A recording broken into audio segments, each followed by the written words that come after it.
Samajwadi party के नेता अवधेश प्रसाद जब से अयोध्या के सांसद बने तब से वो लगातार चर्चा में। हालांकि ये चर्चा गलत वजहों से ज्यादा हो रही है, गलत वजहों से ज्यादा हो रही। पहले मोहित खान पर लगे आरोपों के चलते अवधेश प्रसाद सियासी दलों के निशाने पर रहे और अब उनके बेटे अजीत प्रसाद का मामला सभी के सामने आ गया है और इस केस ने अवधेश प्रसाद की दिक्कतों को और ज्यादा बढ़ा दिया। अयोध्या पुलिस ने इस मामले में मुकदमा भी दर्ज किया है।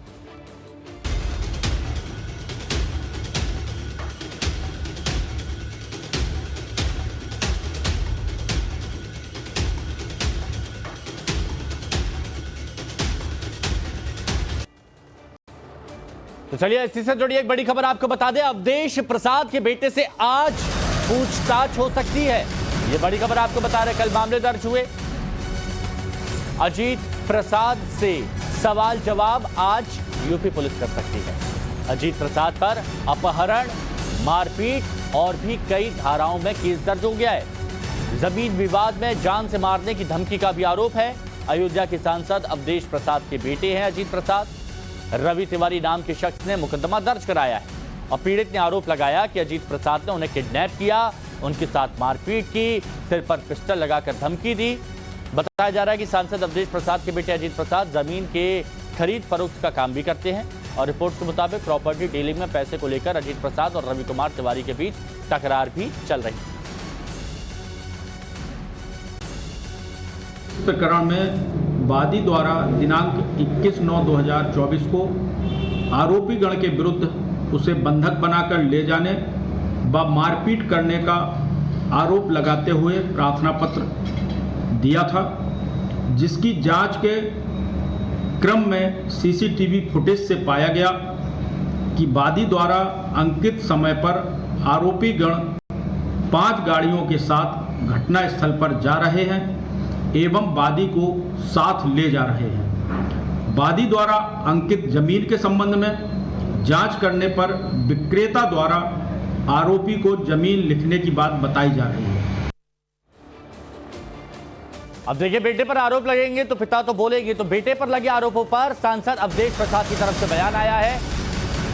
मेरे बेटे पर लगे सभी आरोप मनगढ़ंत हैं। अवधेश प्रसाद की तरफ से ये कहा गया है, मेरे बेटे पर लगे सभी आरोप मनगढ़ंत है, सभी आरोप झूठे हैं और ये सभी आरोप राजनीति से प्रेरित है। उपचुनाव में हार के डर से बीजेपी बौखला गई है।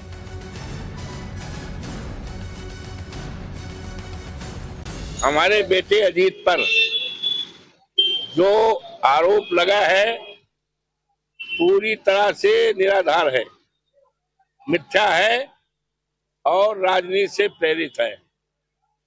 ज्ञातव्य हो, ये सबको पता है कि मिल्कीपुर विधानसभा क्षेत्र में जब सांसद बना हमने इस्तीफा दिया, खाली हो गया।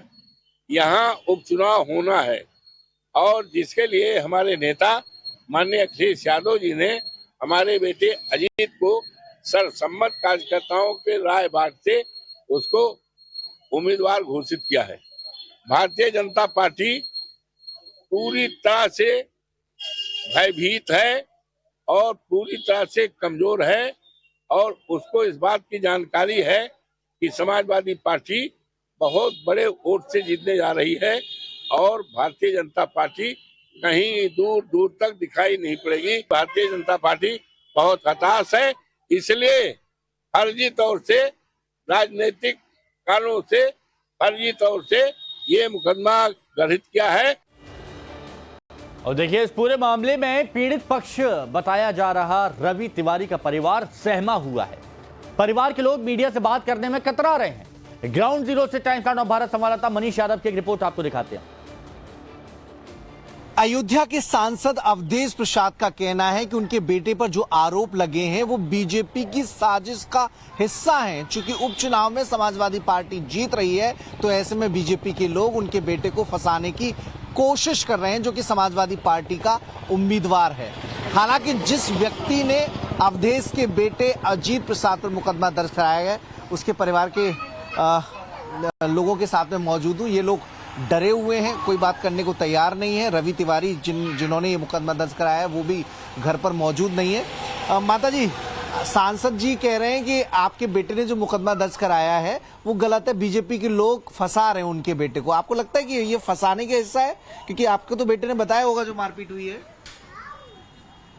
देखिए, परिवार के लोग डरे हुए हैं, तो कोई भी बातचीत करने को तैयार नहीं है। तो खौफ का आलम यह है। समाजवादी पार्टी के नेता जो गुंडई दबंगई की जिनकी खबरें अलग अलग हिस्सों से प्रदेश के आती हैं, उस कड़ी में अयोध्या भी जुड़ा हुआ है। एक समाजवादी पार्टी का नेता मोहित खान जिसके खिलाफ दुष्कर्म का मामला दर्ज हुआ, और दूसरे अवधेश प्रसाद जो कि सांसद हैं अयोध्या के, उनके बेटे जिनके ऊपर ये मुकदमा दर्ज हुआ है, और वो मिल्कीपुर उपचुनाव से समाजवादी पार्टी के उम्मीदवार भी हैं। सफाई में जो कुछ भी कहें, लेकिन अब पुलिस इस मामले की जांच करेगी। सीसीटीवी फुटेज खंगाले गए हैं, कुछ सीसीटीवी फुटेज जारी भी किए गए हैं। अब जांच में जो भी तथ्य सामने आएंगे उसके हिसाब से इस मामले में कार्रवाई की जाएगी। लेकिन तब तक सांसद अवधेश प्रसाद इसे बीजेपी की साजिश बता रहे हैं। तो बीजेपी समाजवादी पार्टी के नेताओं से सवाल कर रही है कि आखिर ये गुंडई दबंगई क्यों।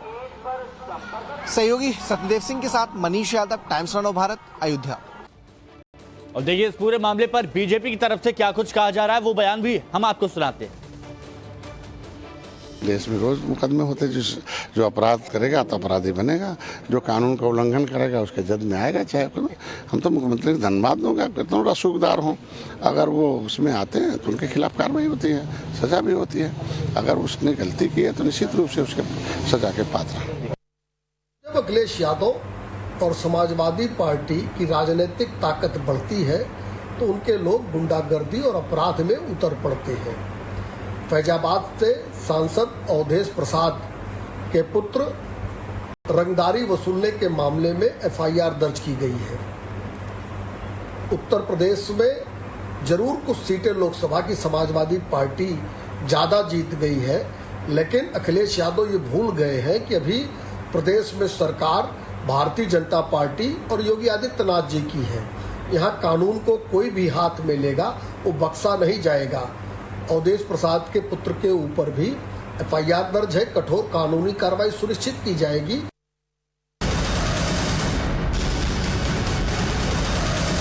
एक बड़ी खबर आपको बताते हैं। अवधेश प्रसाद के बेटे पर लगे आरोपों पर यह बड़ी खबर। एक बजे प्रेस कॉन्फ्रेंस करेंगे अवधेश प्रसाद। बेटे पर लगे आरोपों पर सफाई दे सकते हैं अवधेश प्रसाद। पहले ही कह चुके हैं राजनीति से प्रेरित है पूरा मामला, बीजेपी डरी हुई है।